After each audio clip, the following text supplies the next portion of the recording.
এই যে বাংলাদেশ ক্রিকেট টিমের সময় সরকার, যারে বাংলাদেশ ক্রিকেট টিমে একান্তভাবেই দরকার, যদিও আমরা দরকার না থাকে, প্রয়োজন না থাকে, বাংলাদেশ ক্রিকেট বোর্ডের দরকার, বিসিবির দরকার। সময় সরকার ছাড়া বাংলাদেশ ক্রিকেট টিম চলতে পারে না।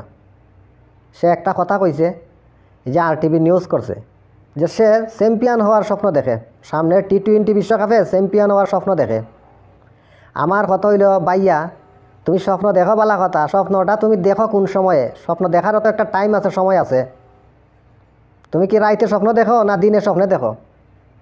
কেউ স্বপ্ন দেখে রাইতের প্রথম ভাগে, কেউ স্বপ্ন দেখে রাইতের মধ্যভাগে, কেউ স্বপ্ন দেখে রাইতের শেষ ভাগে। তুমি দেখো কোন সময়?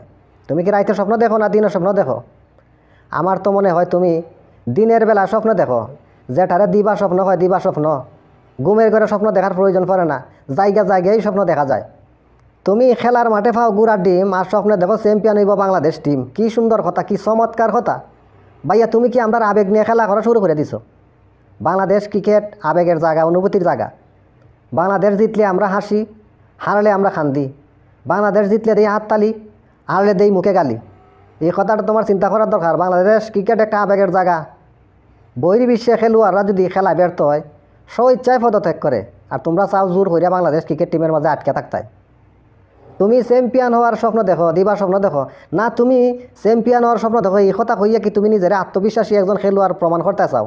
মানে এই কথা কইয়া চাও যে বাংলাদেশ ক্রিকেট টিমের মাঝে আরও কয়েকটা বছর তুমি থাকতাই, নিজের পজিশনটা ধরে রাখতাই? দরকার নাই। মান সম্মান থাকতে ভাইয়া বাংলাদেশ ক্রিকেট টিম থেকে বিদায় নেও। ল্যাংরা ঘোড়া দিয়া দৌড়ে প্রতিযোগিতা করলে ফেল করার সম্ভাবনাই বেশি। নতুন নতুন অনেক দৌড়ের ঘোড়া আছে, এগুলারে বাংলাদেশ ক্রিকেট টিমে জায়গা দেওয়া হোক। আর তোমরা আস্তে করে সম্মান থাকতে গড়গাট লেগে যাও, বিদায় নিয়ে গড়গাট লেগে যাও। ধন্যবাদ তোমারে।